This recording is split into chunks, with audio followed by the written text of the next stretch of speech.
স্টেডিয়ামের গ্যালারিতে লেখা ৪-৬ কি দারুণভাবে কালারফুলভাবে লেখা, অথচ মাঠের ক্রিকেটে ব্যাটারদের বেহাল অবস্থা। ৪-৬ কম, ডট বেশি। অনেকেই সোশ্যাল প্ল্যাটফর্মে নানা সময় বলে যে ডট বাবা, ডটের রাজা, যদিও এই শব্দগুলো পজিটিভ না, বলা ঠিক না। কিন্তু এই সিরিজে আমরা দেখছি একের পর এক ডট। বাংলাদেশের দুই ইনিংস পরপর দুই ম্যাচে দেখলাম যে ১৮৩ এবং ১৯৩। ৩০০ বলের খেলাতে যদি একটা দল ১৮৩ এবং ১৯৩টা বল ডট দেয়, তাহলে ব্যাটিংয়ের আসল চিত্র কিন্তু সেখানেই ফুটে ওঠে।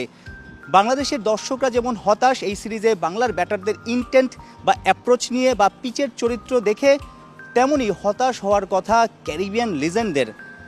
১৯৭০, ৮০ বা ৯০-এর দিকে ক্যারিবিয়ানদের ফাস্ট বোলার ছিল বিশ্বের সেরা।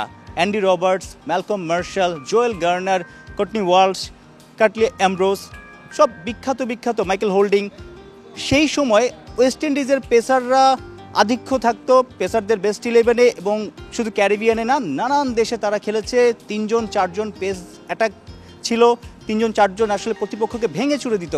সেই দলটার উত্তরসূরিরা টনি হেমিংয়ের পিচে কোনো পেসার খেলালো না, অর্থাৎ ৫০ ওভার, বিশ্ব রেকর্ড হলো ৫০ ওভারই তারা স্পিনার দিয়ে করালো। এই জায়গাটাতেই হয়তো ক্যারিবিয়ান লেজেন্ডদের খুব কষ্ট হওয়ার কথা। আবার পিচের চরিত্র দেখেই নিশ্চয়ই ওয়েস্ট ইন্ডিজের ক্যাপ্টেন কোচ এই সিদ্ধান্ত নিয়েছে বা স্পিনারদের দিয়ে করিয়েছে। সেই পিচ নিয়েও অনেক প্রশ্ন আছে।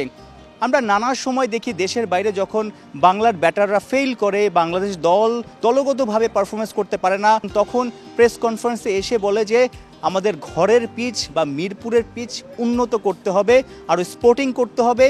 এই স্লো টার্নিং পিচের কারণে, আনইভেন বাউন্সের কারণে সবাই কিন্তু ডাউন উইকেট যাওয়া, সুইপ করা, ইনোভেটিভ শটগুলো খেলার অভ্যাসটা বা খেলার সাহসটা পায় না। যে কারণে বিদেশে ভালো পিচে গিয়েও সে অভ্যাসের অভাবেই কিন্তু দেখা গেল ২০, ৩০, ৪০, ৫০ রান শর্ট হয়ে যায়। সেই কোচিং ইউনিট, সেই ব্যাটাররা, সেই ক্যাপ্টেনরাই দেশের মাটিতে এসে চুপ থাকে, রেজাল্টটা এনজয় করে। ২০২১-এর টি-20 ওয়ার্ল্ড কাপ ওমান এবং ইউএইতে হয়েছিল, সংযুক্ত আরব আমিরাতে।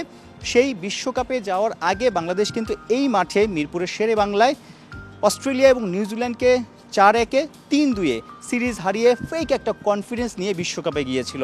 প্রথম রাউন্ড টপ করার পর বাংলাদেশ কিন্তু ৫টা ম্যাচেই হেরেছিল আরব আমিরাতের মাটিতে। বোলারদের ফেক কনফিডেন্স গ্রো করে, সেটা কিন্তু পরবর্তীতে দেশের বাইরে আইসিসি কিংবা এসিসি ইভেন্টে বাংলাদেশের ব্যাকফায়ার করে, অর্থাৎ যে প্রত্যাশা থাকে সেই প্রত্যাশা অনুযায়ী পারফরমেন্সটা করতে পারে না ক্রিকেটাররা। সো রেজাল্ট যেমনই হোক, রেজাল্ট বাংলাদেশের পক্ষে আসলেও পিচের কারণে ক্রিকেটের উন্নতি হচ্ছে না। সাইফুল রূপক, একাত্তর, মিরপুর শেরে বাংলা ক্রিকেট স্টেডিয়াম, ঢাকা।